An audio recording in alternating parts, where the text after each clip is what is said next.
What do you say to the men who prioritize themselves completely over their family? There is a lot of men like that who prioritize themselves completely over their family. And those are men that, one, you should not have married. Two, you should not have had kids with, because they are not really men. Mm-hmm. They're boys.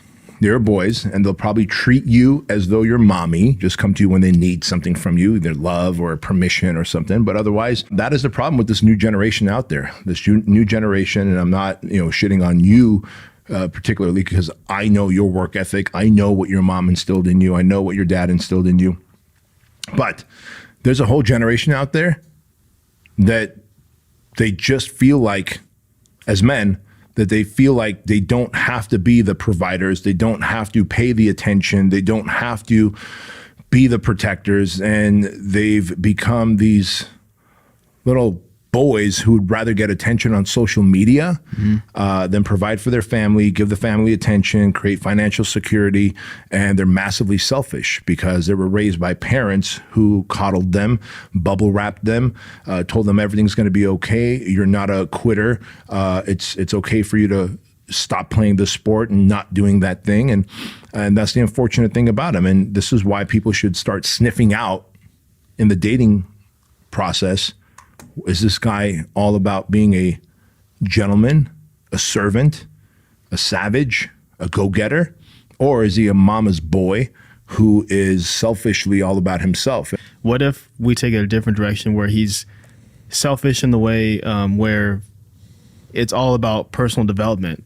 So not even in the way where it's like, okay, he's all about himself and he's selfish where, he's just lazy, he's a bum, whatever. What if he's not that way, but he's selfish in the way where all he cares about is personal development? Like, do you think that's still just as bad? Do you think that's more wiggle room because maybe he can lift them up? Like, what do you say as far as maybe she's talking about that kind of guy? Let's give this guy the benefit of the doubt. Let's say he's all about personal development, or he's all about work.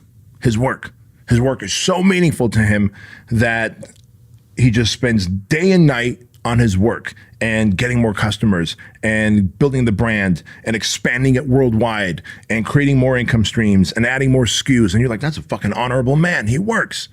Isn't it neglect, whether it's personal development or he's a multimillionaire and has financial security for his family?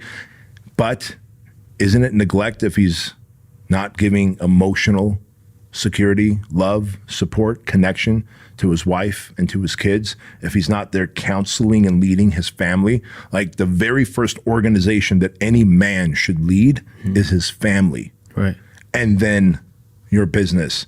And so, hey man, if you're selfishly all about, I hear this from a lot of women, like, man, my dude's like, he got into jujitsu and now he's just like jujitsu all the time. He's just a jujitsu on the weekends. It's your fault, B. Yeah, jujitsu camps and yeah, right. And so, well, okay, that's cool, but don't neglect date night for jujitsu. Don't neglect hanging out with your kids for jujitsu. Like, anything to an extreme ends up neglecting somebody. And if you're a man and you've committed to having kids, even personal development. But what if you're like, hey, well, I'm going to become the best version of myself that I can be so I can start making more money and then teaching this to my kids and to my wife and to Uncle Bob and my aunts and my cousin. Well, great. Learn, but bring them into the fold, right? Like, there's a responsibility that we have as men, and we can't say, yeah, but I provide for you. Isn't that enough? No, it's not. There has to be some kind of emotional connection and security and love and core values and experiences we need to have together. Otherwise, like, what's the point of making money or being personally developed if it's just selfishly for yourself and your personal status and accomplishments, but your family feels neglected? Right. I want to get your personal take on this because you, number one, have experienced it and you talk a lot about it on your show and on stage and things like that. What was your moment where because you basically have told the story where you felt like you were that person at one point, because you can't grow a multi-million-dollar business without, caring for it and nurturing it and putting your time into there. But then you also talk about how you wish you could have spent more time with the family if you could, but it's like, I'm focused on this and I got to do it. So what was your moment where you realized that and that you said, okay, cool, maybe I can take my foot off the gas a little bit and maybe I need to shift gears a little bit, just because maybe someone's watching where they're in that situation, they don't even realize it.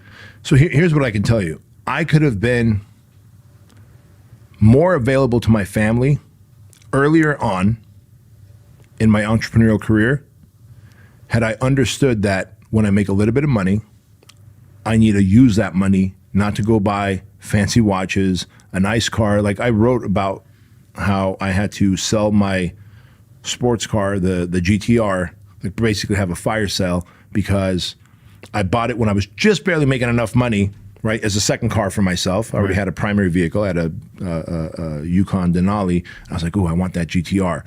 And so I buy $100,000 vehicle, and then 6 months later, payroll and quarterly taxes came during the same month, and I couldn't afford it. Well, I should have used the money for that car, not to go buy myself something, a reward, right? But I should have used that money to hire more team members, to put more stuff from my plate to their plate, to win back my time, because that's what money is for. You buy back your time by hiring team members so that you can focus a little bit more on your work, a little bit more on your family, a little bit more on your personal health and fitness and sanity, right? That's why my fitness suffered back then. My relationship suffered back then. Everything suffered because the money that I was making, I was, let's just call it what it is, undisciplined. And I was buying shit that helped me feel higher status instead of building the foundation of my business and winning back more of my time. And so I kept grinding it out and using what time I had, stealing time from my family and time for my fitness, time for my mental health, and going all in on the business. And so I could have been where I am today a lot sooner had I delegated and outsourced more. When did I come to that conclusion? Sadly for me, 12 or 13 years ago, at the age of 37, so 13 years ago, when I had that massive panic attack that I thought was a heart attack, and I wrote about that in my book, Man Up. I thought I was having a heart attack, and I was like, shit, man, this is how I die at the age of 37, right? When in reality, it wasn't a heart attack. It was my first of what was going to be many panic attacks because I was just so overwhelmed, stretched thin, wasn't sleeping, had, custom suits and a nice GTR and some nice watches, but all those things I should have used to create better systems and bring on more people in terms of employees into my company to win back my time, to be able to spend with my family, spend on my fitness, and spend on my mental health.